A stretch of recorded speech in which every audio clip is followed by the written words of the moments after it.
Welcome to 843 TV. I'm your host, Lisa Richardson. And I'm Annalisa Idkor, and you are joining us today in the exquisite environment of Spring Island. Joining us today is our first guest, Mr. Joel Newman. He is the principal architect of Thomas & Denzinger. And then we'll be talking to Will Court of Court Atkins Group. And our third guest is Mr. John Strother. He's the broker in charge here at Spring Island. So stick around for another episode of 843 TV, where communities come to speak.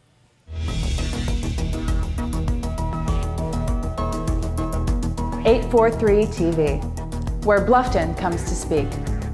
Where Spring Island comes to speak. Where Hilton Head Island comes to speak.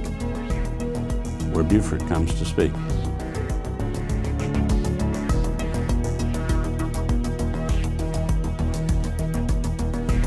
(843 TV), where communities come to speak. Welcome to 843 TV. Please join me in welcoming Joel Newman, principal architect for Thomas & Denzinger. Joel, can you tell us a little bit first about Thomas & Denzinger? Sure. We're an office architectural firm in Beaufort and also up in Charleston. We've been around for about 44 years. And there's about 4 partners total, and we do work in the low country, mainly in residential communities and kind of the amenity structures, clubhouses and the support structures of these developments. Joel, you've been designing homes here for a while. Now, besides it being absolutely exquisite place to do that, what draws you to this area to design homes? In particular, it's a kind of an unspoiled environment here. There's a beautiful landscape, obviously beautiful opportunities for people to be outside, do a lot of activities on the water and that sort of thing. And I think that's the big draw here, along with history.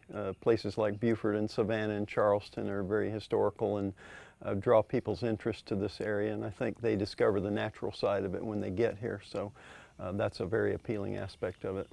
And geographically speaking, very close to those places that you mentioned, where if you're here, you can shoot out to Charleston or Beaufort or Hilton Head, Bluffton in a short time. So that's right. That's right. That's been very appealing to folks. It is. It's really unique. One of the last authentic areas, I think, in the country. Now, here at Spring Island, every home's different, and I love that about it. Every home starts with the architect, which is basically the dreamer and the person that interprets the site. Can you speak a little bit about what you like about our design guidelines here, how you go about walking onto a site? I mean, how do you come up with, that's a difficult thing to do. Yeah, I think part of our responsibility is the owners come from all over the country quite often, some from the area, but from all over the country. And I think it's a little bit of our responsibility to act as kind of interpreters or curators for what this place is about, what kind of opportunities are here. And when it gets down to the specific piece of property that they purchased, we really want to have a very deep understanding of that place. Something about it appealed to them in the first place to get them to decide to move here and become part of this community. And I think it's really important that we go on a piece of property and really look at every aspect of it. What are the trees? What is the understory like? What are the plant communities?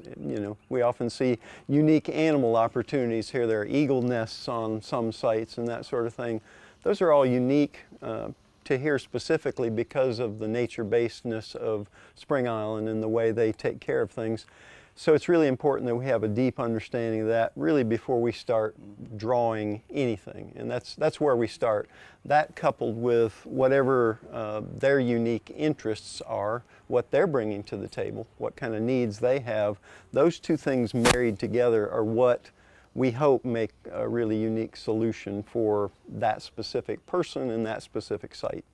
Well, I love the fact that all our home sites are large and they have nature curtains around them. Mm-hmm. So, you have total privacy within these home sites, and you have a lot of latitude as to what you can build, how you can build it, whether it's in stages or whatever. And it would seem to me, if I were an architect, it would be kind of a dream scenario to come down here and have such a big, loose palette, I guess. It is specific to Spring Island. There are only a few opportunities around where there is not, let's say, a kind of a dogma of what you have to do, and the privacy from site to site does really allow for a lot of creativity. There's some people that are going to specifically want a kind of a low country type of architecture, and then there's some people that are going to want to explore a little further and think about maybe the connection more specifically to here, and maybe more contemporary in that respect. So I think that latitude about Spring Island specifically is something that's very appealing, because it really allows everybody to essentially express themselves the way they want, and that's positive. Well, and that privacy element that you're talking about, when I was driving out here, I was so impressed with, you don't feel like you're driving into a neighborhood, you feel like you're driving into an environment that happens to have some homes there. That's right. And it was really amazing. I would love it, and I'm sure these people would as well, because it's so difficult to capture the feeling out here in this little box we're sitting in.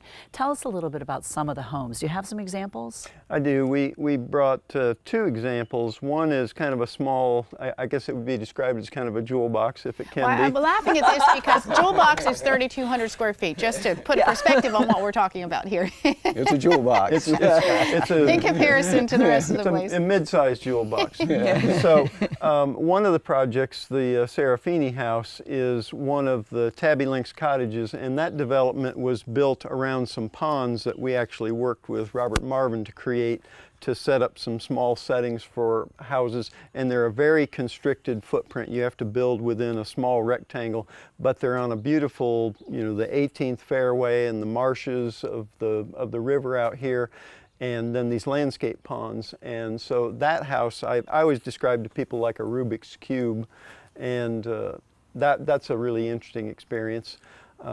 The other house that we put up was the Chaffin's River Camp. The Chaffins were, you know, part and parcel of creating this place, and they had held back a large kind of piece of property, and they have more of a sprawling kind of house that's a kind of like a compound, like a nature compound, but everything that was there to begin with is still there. So it was built like in a park, essentially.